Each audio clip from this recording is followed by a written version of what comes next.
Good evening, ladies and gentlemen. Welcome to our special show, Market Gurus, where you get to meet fine individuals with a deep understanding of this roaring bull market, and they help you make money in the easiest possible manner, which is buy and hold, buy quality, hold it over the long term, and reap immense benefits. We've been doing this very well over the last 5 months, and today's guest is an individual with a very strong command on the market, Mayuresh Joshi, a very well-known name on Dalal Street. He's the head of research at William O'Neill Securities and has a fantastic command on mid-caps, small caps and large caps.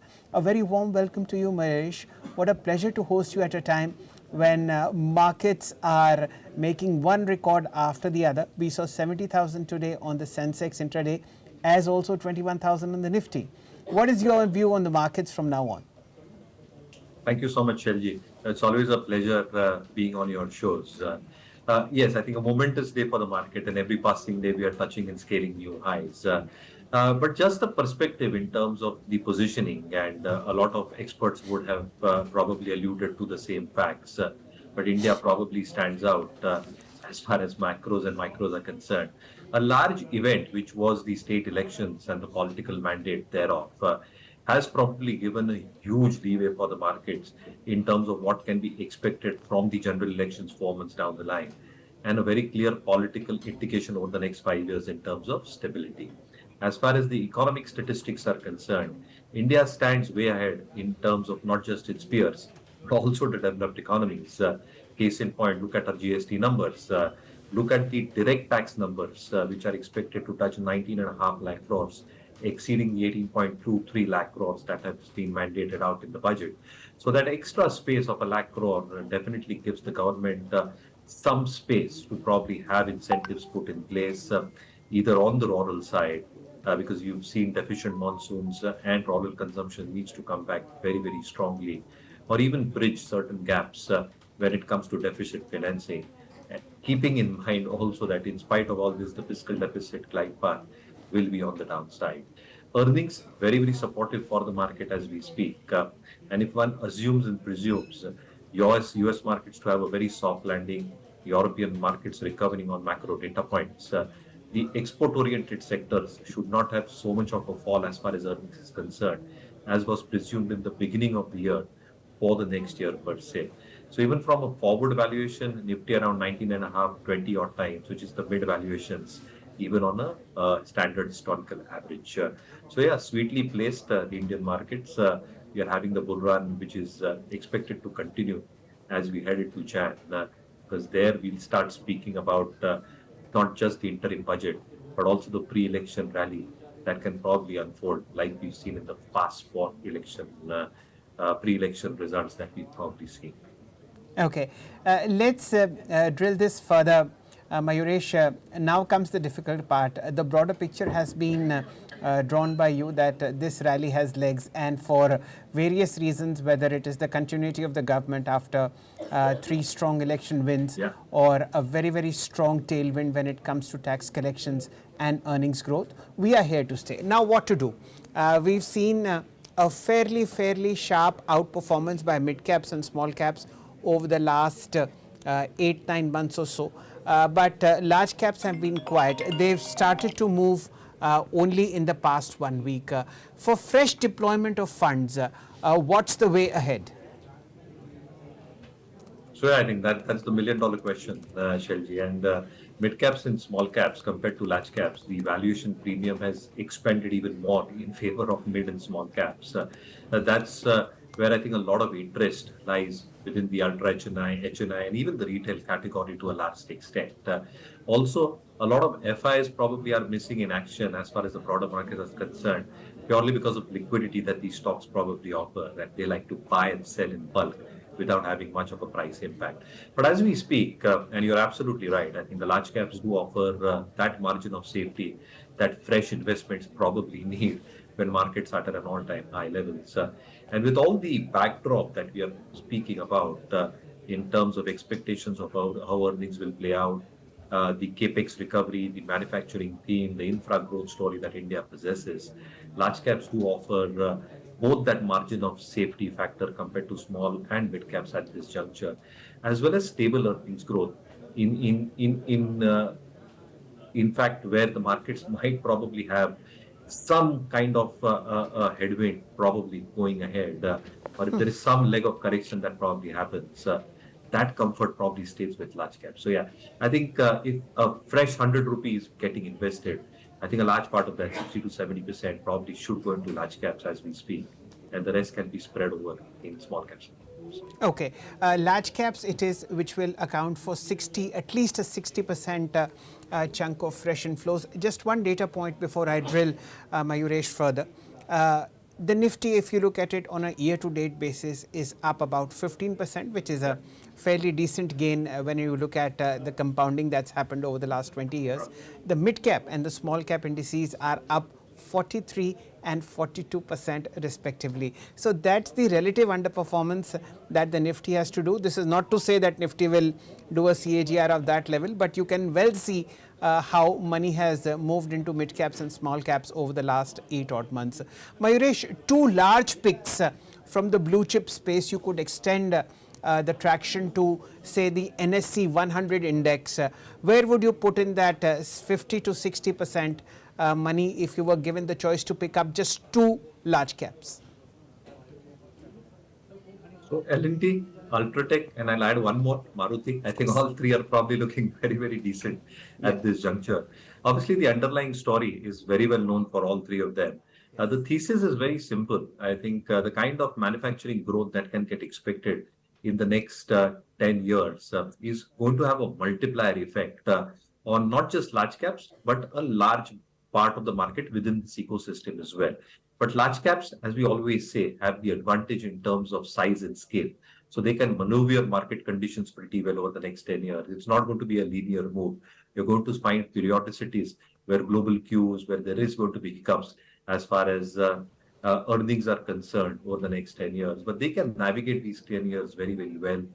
Decent order books is what they possess. They've got very good control in terms of supplier contracts. They've got absolute amount of risk management practices when it comes to input cost controls. And therefore, I think these companies will stand the test of times over that longer periodicity of time. And all these companies possess the same characteristics. L&T, very large order book as we speak. The receivables days have come down significantly, reflected in its working capital cycle. As we speak, Shelji, a lot of investments, even in the Middle East, are happening towards hydrocarbons. They're happening towards water desalination, because at some point, a lot of these Middle Eastern countries who are dependent on oil know that the shift is going to happen towards renewables, electric mobility. And therefore, I think they've taken that first move advantage in terms of a lot of capex happening on that front. Even in our own context, infrastructure growth, whether it's metros, whether it's ports, and dams, I think will provide significant amount of legroom for a company like L&T to grow faster than what the economy will. L&T, please. Similarly for Ultratech, the kind of acquisitions they are doing, both organic as well as the inorganic path that they have chosen, the expectation in terms of entry barriers that this sector probably possesses. Existing players are the only players who are probably going to either expand capacities. A lot of the lower run stocks which have decent assets are going to get consolidated with the larger ones. And therefore, the larger ones will not only have a national presence when it comes to their asset allocation and in terms of serving their clients, but a better mix in terms of serving supplier contracts, better access over mines. And therefore, I think the kind of expectation that one has in terms of EBITDA and EBITDA per ton in absolute basis should grow significantly. Similarly, for a stock like Maruti, the leadership should come back. They've already have a very strong portfolio when it comes to the mini SUV segment. They're actually leaders there.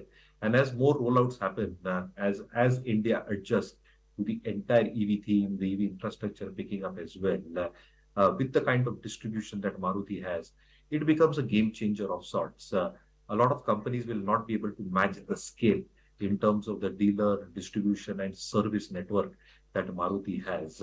And therefore, I think that becomes a huge value add, not just in terms of the after sales that it has, but also in terms of the after sales pricing that Maruti vehicles get, even after getting used for 3 or 4 years. So I think there is a lot of scope for these structural elements to play out in stocks like L&T, Ultratech, and Maruti can probably accept. Of course.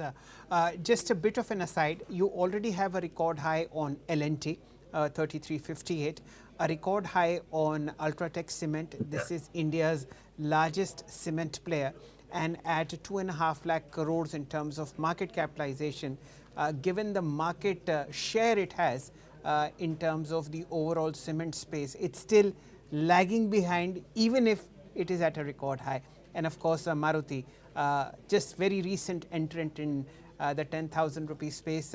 Unfortunately, there's nothing Mayuresh and I can do when it comes to the ticket size of these stocks. But these large caps haven't really participated in the rally as small caps and mid caps have. And you will definitely see a large chunk of fresh money that is coming into India will move into frontline counters, as Mayuresh has mentioned. So, three large caps we are tracking now.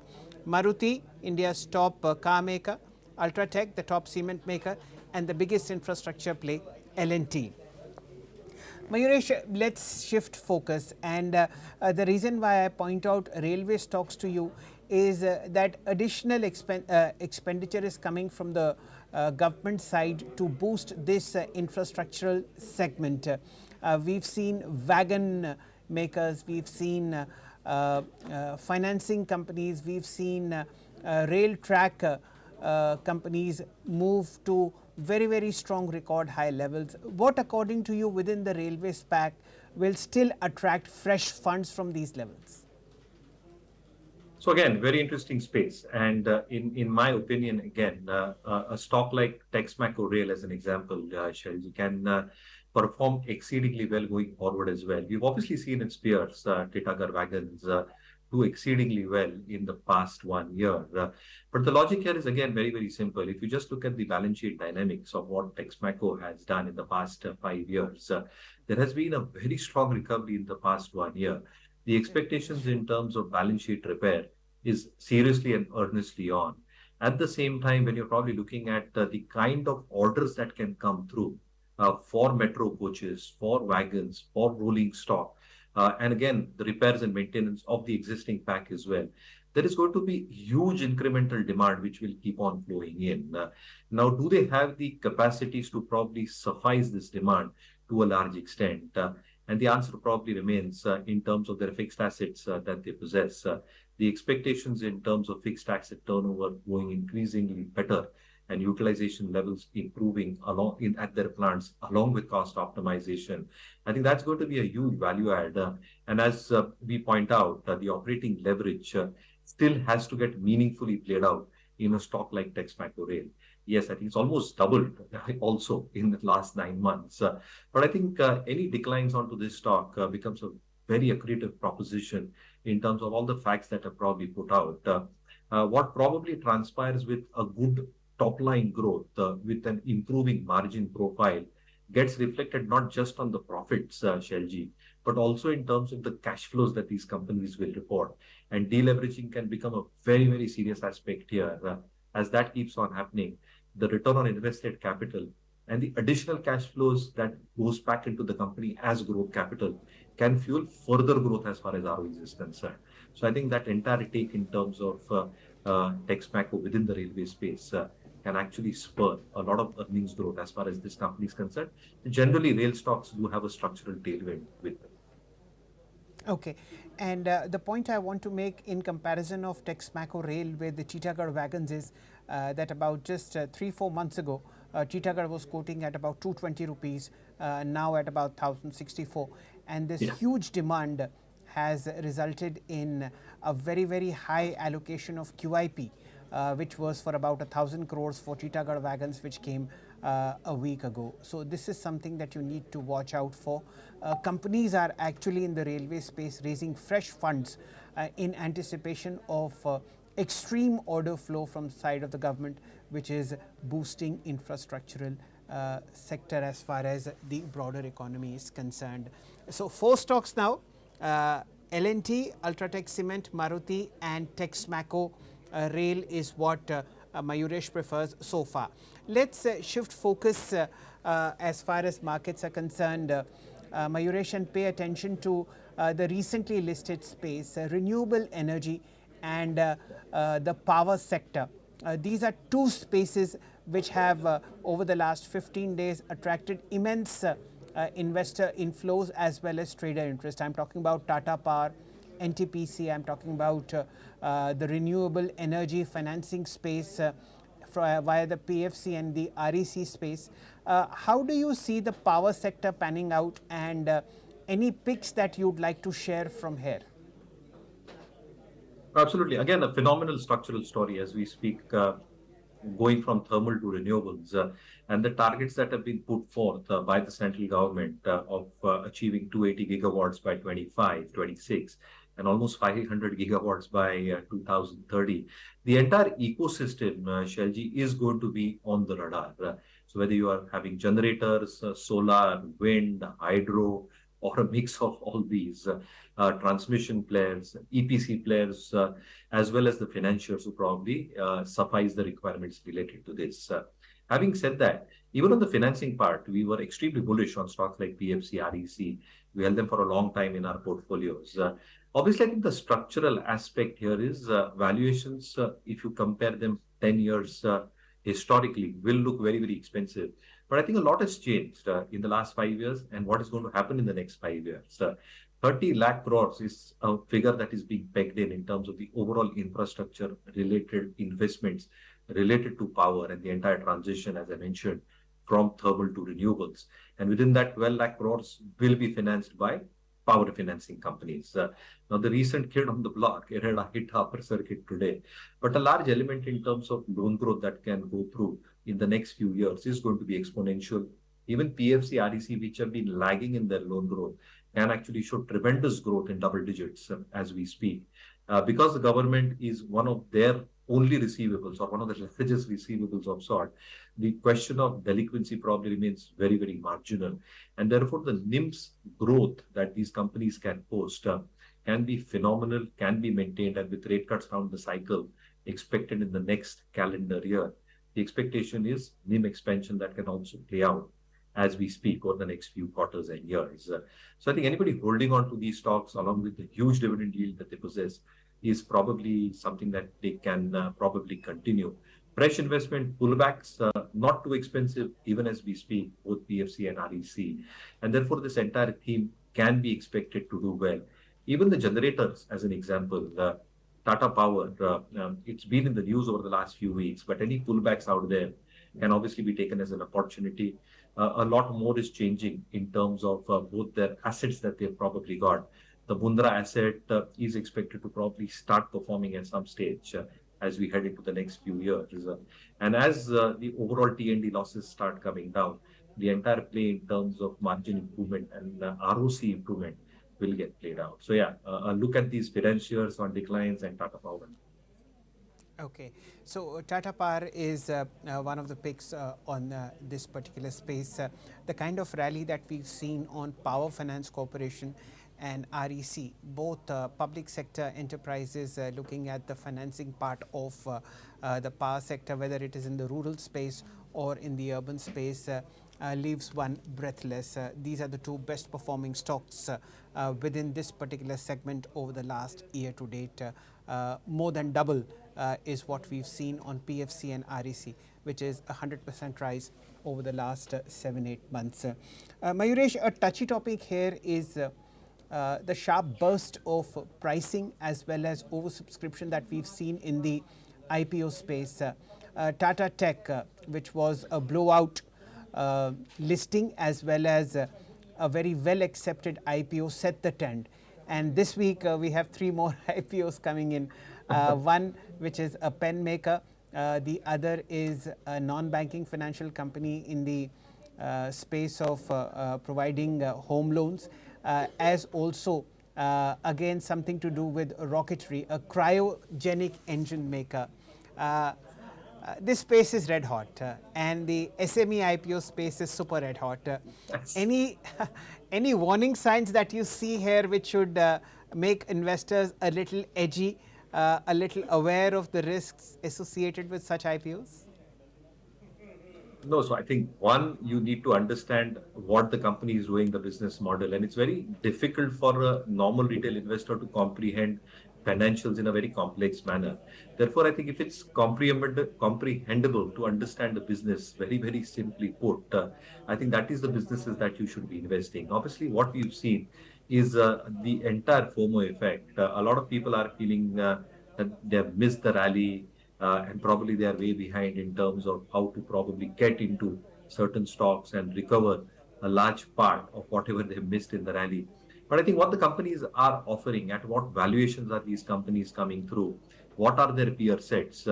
Is there an organized market where there are larger peer sets trading at lower valuations within the listed space itself? And if they are, you have to probably wait it out. Try your luck in the IPO market, but if you don't get that, I think chasing these stocks after such huge listings absolutely does not make sense. Then you have to probably just sit back, ensure that the quarter's numbers which probably come out, what the management speak is, and then probably take a call.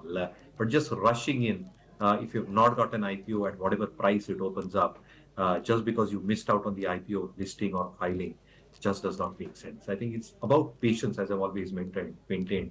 The market is an efficient tool of transferring money from the impatient to the patient. Have Wow. a little bit of patience in the market itself. Okay, what a wonderful line that the market is a tool which incessantly transfers money from the impatient to the patient. The only problem, Mayuresh, these days is that patience is in very short supply. And anybody and everybody you meet just wants that one tip. मैं बस सुबह खरीद लूँ और शाम को 20% ऊपर बढ़ जाए, रोज़ ऐसा करूँ और खूब पैसे बने. Well, you know, all those are in the myth of dreams, and some of them actually turn into nightmares. That's how the bull markets are. But let's continue this discussion further. Mayuresh, if market capitalization or sectoral themes were not an issue, suppose you were given a blank slate to draw your own portfolio, and of course we'll add these four, which is Ultratech, L&T, Maruti, and Texrail. Where would you pour in fresh money? The remainder of 30-35% which we've kept so far as dry powder. Oh, absolutely. So I think Shaji, the structural themes continue. So whenever we are speaking about the structural theme from thermal to renewables, there is a huge potential in terms of a lot of companies that are not just on the front line, but say EPC makers as an example, and that can really drive growth going forward. Let me give you a case of point, something that we like. The Welspun Group, and within the Welspun Group, both Welspun Enterprises and Welspun Corp, as an example, become very appropriate examples. So Welspun Enterprises becomes an absolute proxy in terms of the road, the water, and the waste management that the country is probably expected to undergo in a significant manner.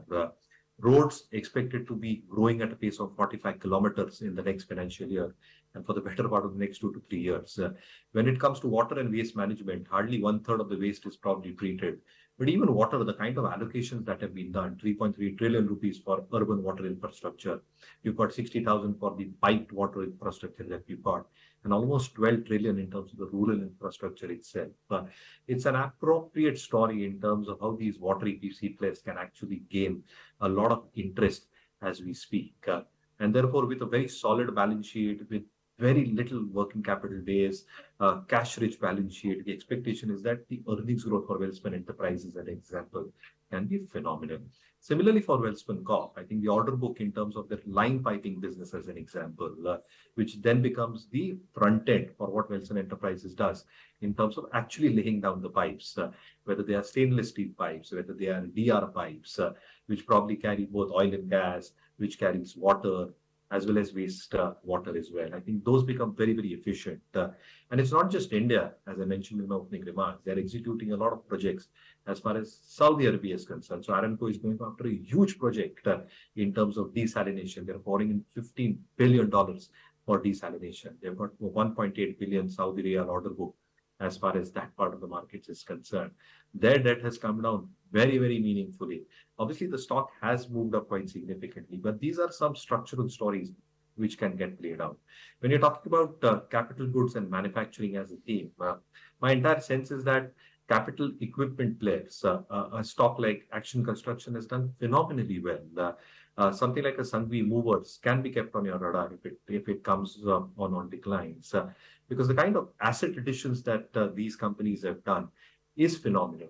The unorganized space cannot have such capital allocations done in terms of assets that they are growing at a very, very steady pace. And obviously, the kind of balance sheet dynamics that they possess, very few companies within the space possess. So as infrastructure growth has to happen, construction equipment, material handling companies will also come into focus. So I think looking at the structural themes that we probably got within the market, if you start breaking the sub-themes within these structural themes, you can get very good quality ideations from the large cap space, which you believe can do exceedingly well even for going. If you just sort of granularly look at Mayuresh's top picks, you'll find a tailwind of either government expenditure rising on the sector, or of course private sector capex Yes. that is coming in as far as the broader tailwinds are concerned. So if you look at Maruti, then of course it's the aspirational middle class. If you look at L&T and if you look at Ultratech, that's the infrastructural spending which is coming both from the public sector as well as the private sector. Welspun Corp as well as Welspun Enterprises is of course the water theme playing out very well in the market. Texrail, a pick from the railway sector, showing intense amount of government expenditure, and of course Action Construction and Sangvi Movers. These are the nuts and bolts of the infrastructure space. You want to move a pipe, you will have to buy a crane from Action Construction. So that's how things are, and these are the dots that Mayuresh is able to join magnificently and cross all T's as well. He's tried to make you cautious as far as the IPO market is concerned, and this broader theme of 5-7 stocks should do and stand you in good stead in the bull market that is unfolding in front of us. Mayuresh, I can't let you go without sounding a note of caution, and I'd like to take your views on this one. The fact that nobody is worried is perhaps my biggest worry. You look at social media, everybody is out explaining the next multi-bagger to you. You look at how the index projections are given, 50K on Bank Nifty and somewhere like 23K on Nifty. Everybody's talking about it. My only point is that of course these are price points that are coming, but they will come with the requisite corrections and the dips. Would you agree?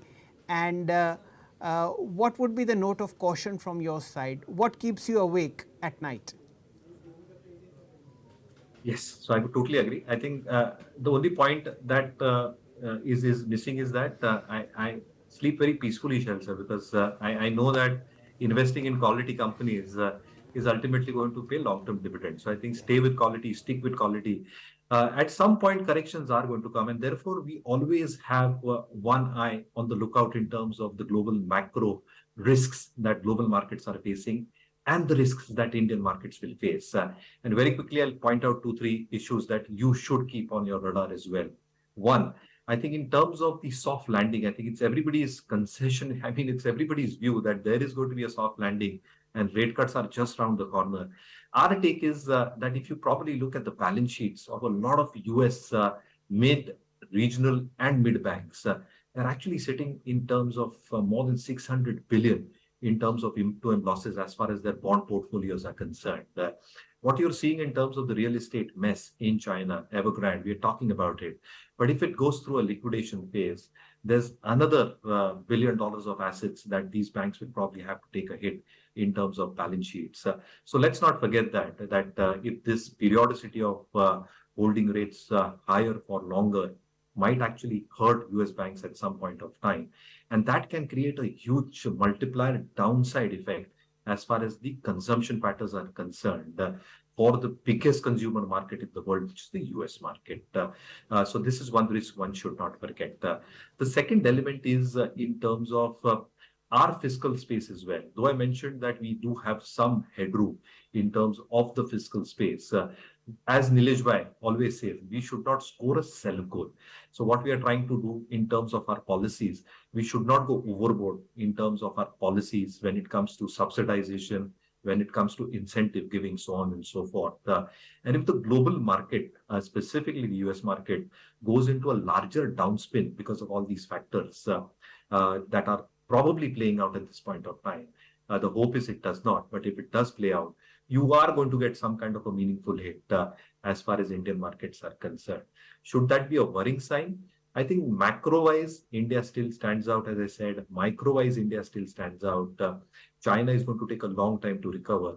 So whenever that phase comes and you get price and a time correction into the Indian markets, probably be on the lookout, as I've just discussed, on some other quality stocks that have leadership positions in individual sectors which are structurally positioned, to probably start taking your positions and then take your positions in tranches, one third, one third, one third, if that market fall happens. So that impact cost is less.